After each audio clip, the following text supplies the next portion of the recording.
Assalamualaikum warahmatullahi wabarakatuh. Halo pemirsa setia Sultan TV dimanapun Anda berada. Kembali lagi bersama saya Raud Lorida dalam dialog bincang hari ini. Pemirsa, buku bukanlah sekadar kumpulan kata-kata, namun sebuah jendela yang akan membuka pandangan kita ke dalam dunia yang kaya akan makna. Dalam perjalanan membaca, kita akan menemukan ragam cerita, pengalaman, dan juga refleksi yang menarik serta menambah wawasan kita. Ada banyak sekali buku yang dikarang oleh penulis hebat yang menginspirasi dan juga syarat akan sejarah. Salah satunya buku Persamuhan di Banten. Lalu, sebenarnya seperti apa isi dan juga makna yang terkandung dalam buku Persamuhan di Banten? Saat ini di studio Sultan TV telah ada bersama kami narasumber sekaligus penulis buku Persamuhan di Banten, Mas Ken Supriyono. Assalamualaikum Mas Ken. Waalaikumsalam warahmatullahi wabarakatuh, Mbak Rida. Apa kabar nih Mas? Alhamdulillah. Saya ya.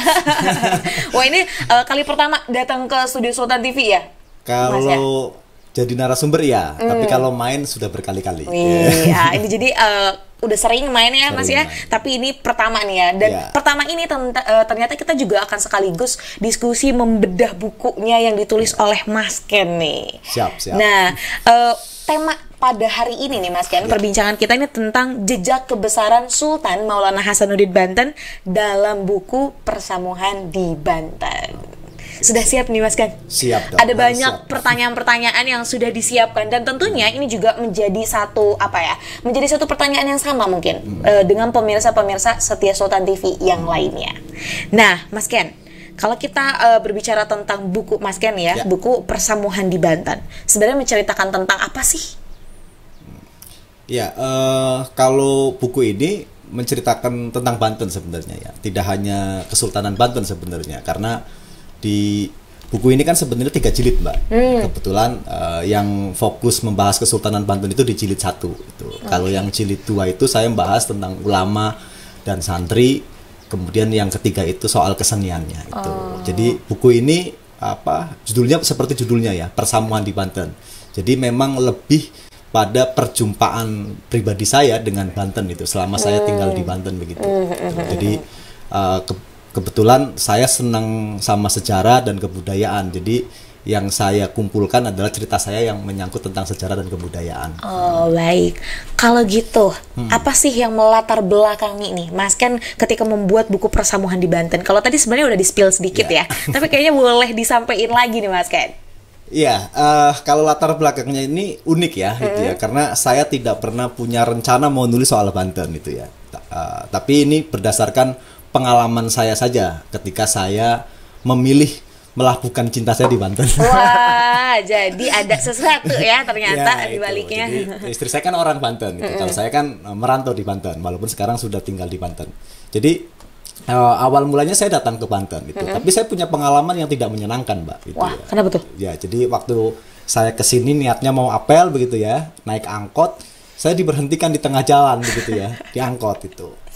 Yang kedua, saya itu biasanya kan kalau berkunjung ke kota-kota manapun itu, yang pertama kita masuk kota itu kan suka ada semacam gapura tanda, misalnya selamat datang, Wilujeng Sumping gitu ya, Sugeng Rawuh. Nah saya waktu itu nggak melihat itu gitu ya.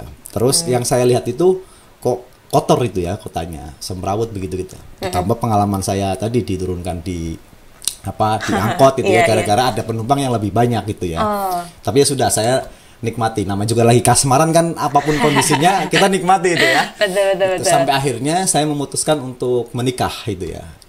Nah ini unik, ketika menikah itu biasanya kan teman-teman itu mengucapkan selamat, sakinah, mawaddah, warahmah dan macam-macam gitu ya.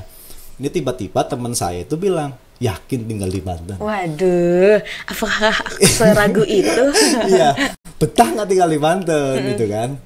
Kok bilang begitu? Saya sudah memutuskan menikah dan saya cinta orang Banten, masa nggak betah di Banten? Terus teman saya tanya, kenapa gitu ya? Ya lihat aja, kayak kota nggak punya peradaban begitu ya. Seperti kota tidak berperadaban itu ya. Ya saya maklumi sih ucapan teman saya itu karena nggak tahu ya. Karena belum tahu. di samping itu kan saya awalnya dari Solo kan.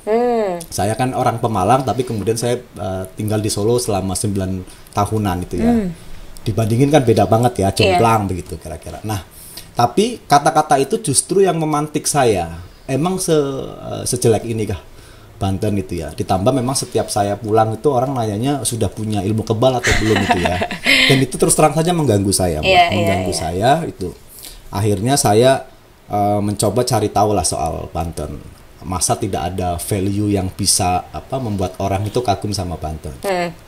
Saya punya kesempatan, kebetulan saya jadi jurnalis di Radar Banten dan saya punya kesempatan untuk keliling-keliling kampung gitu ya di Banten, dan saya menemukan Banten ini eksotis gitu ya, dengan sejarah dan kebudayaannya. Ini tinggal diungkapkan kembali dan ini bisa menjadi kebanggaan orang Banten itu. Dan jadilah buku ini yang saya sebut sebagai Persamuan di Banten atau Perjumpaan di Banten. Perjumpaan di Banten.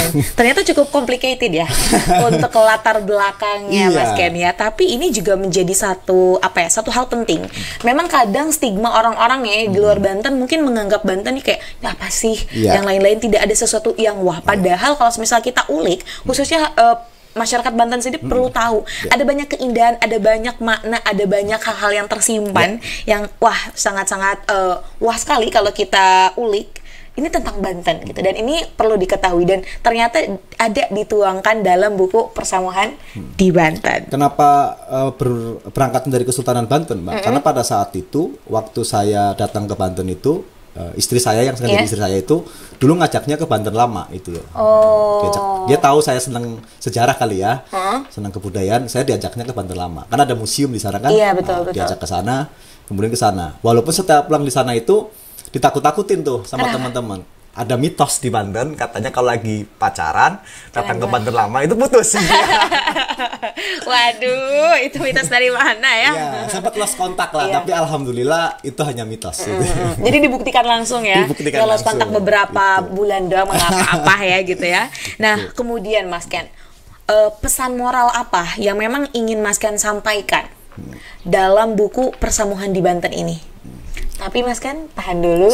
Kita akan mendapat jawabannya di segmen selanjutnya. Maka dari itu, jangan kemana-mana, pemirsa setia Sultan TV. Tetap bersama kami di Bincang Hari ini.